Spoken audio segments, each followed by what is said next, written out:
Hi, ladies and gentlemen, it's Dr. Julian Avoa. I was asked to comment on a recent study that came out called Comparative Effectiveness Comparative Effectiveness of Hysteroscopic and Laparoscopic Sterilization for Women, a retrospective cohort study. And the lead doctor on this particular publication is Eileen Garapi. Again, Eileen Garapi. But I also had remembered that there was a publication by a co-author named Eileen Garapi from February. And so I'm going to compare shortly two comments for a study from February and from a comment from a study recently published in April. Now, before I go on a rant, I just wanted to say one particular thing. This information or these studies are a perfect example of medical gaslighting based on their conclusions as stated in the publication, and why, not that I'm criticizing the authors, but I'm criticizing the message that's obtained from this data for the general public, and a presentation, a perfect example of defense of medical gaslighting.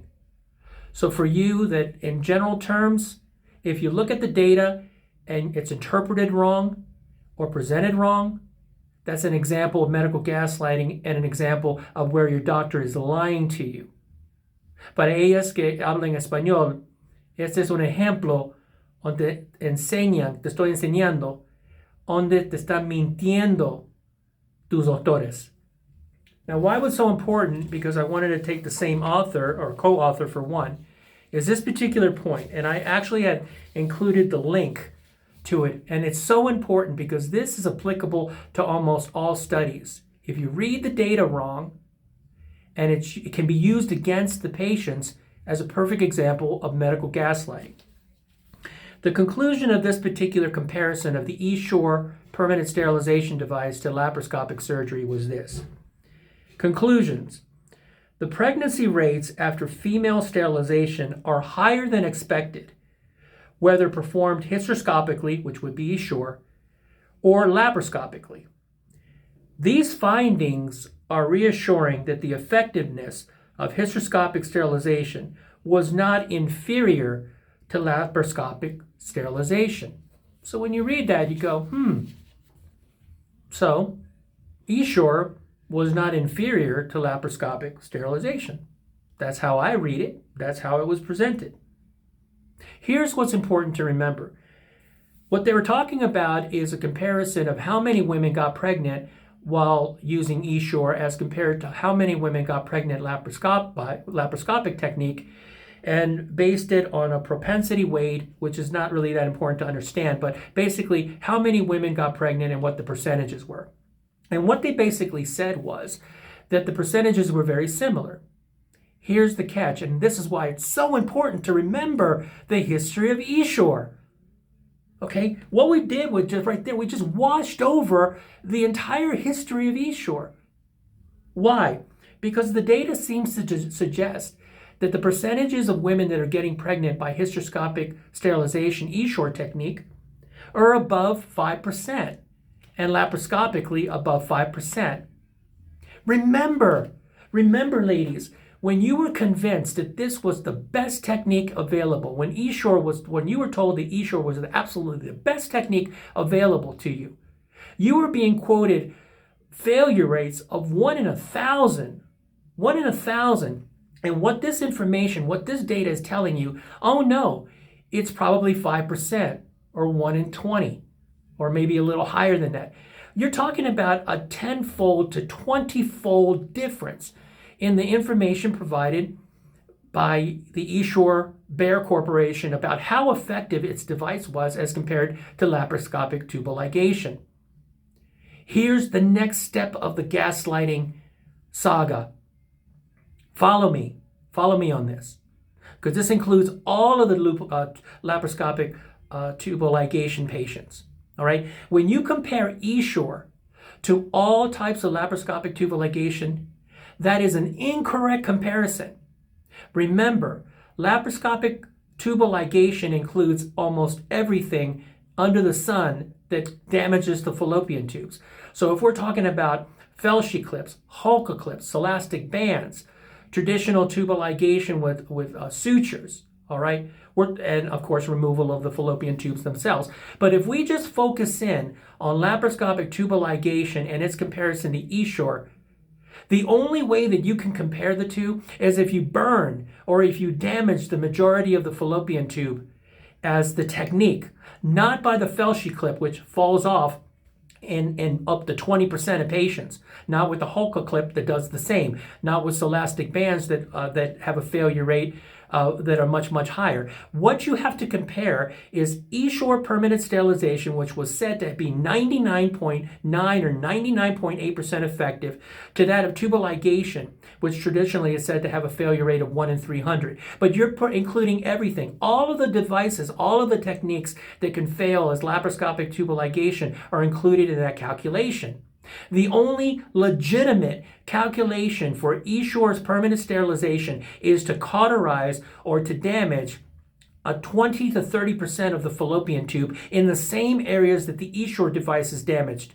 That is close to the uterus at the coronal region, or up to 2 centimeters or more of fallopian tube of the tube itself. There is no comparison. This study, as well as the 522 Bear study, there is no true comparison between Essure and laparoscopic tubal ligation unless you eliminate all other possibilities except for that comparison itself. Burning or damaging 20% or more of the fallopian tube at the coronal region of the fallopian tube and comparing that to Essure. That is why this conclusion is flawed.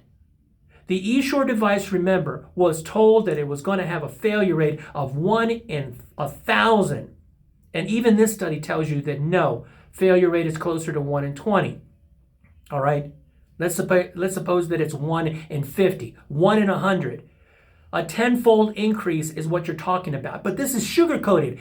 What this study does is what is going to be used as ammunition against you is this. The doctors are going to read that study and are going to say, oh, see, Essure is almost as good or even better than laparoscopic tubal ligation, and therefore what I recommended to you was valid. It's not valid because you don't have a proper comparison. You can't lump every laparoscopic technique and compare that to Essure.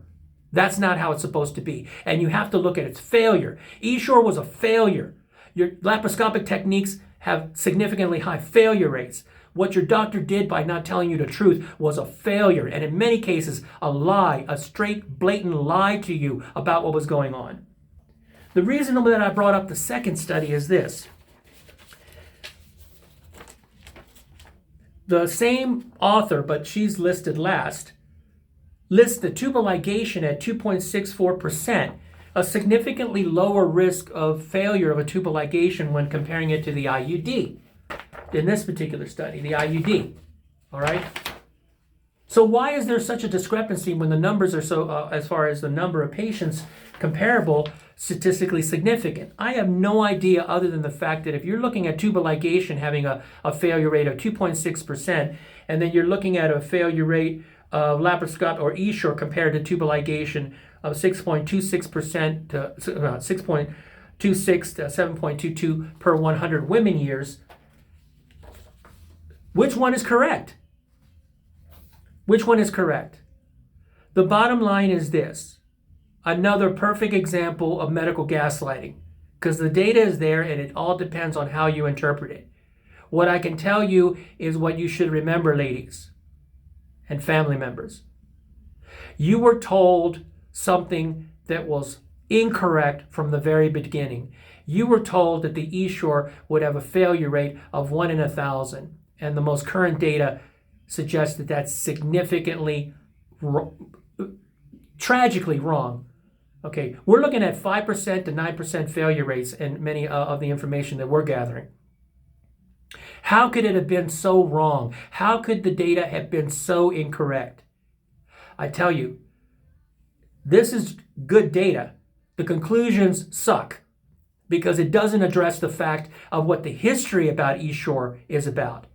Women were lied to, that they were told that the Essure has a failure rate of 1 in 500 to 1 in 1,000. The truth is that it has a much higher failure rate. So if you were told so many things about Essure, if you were told the same things about Fellschi-Klep, post-tubal ligation syndrome, if you were told the truth from the very beginning, how many of you would have agreed to have the Essure device placed in your bodies, and how many would have agreed to all of the pain and suffering associated with the Essure and the fact that you had to have your uteruses removed at a later date?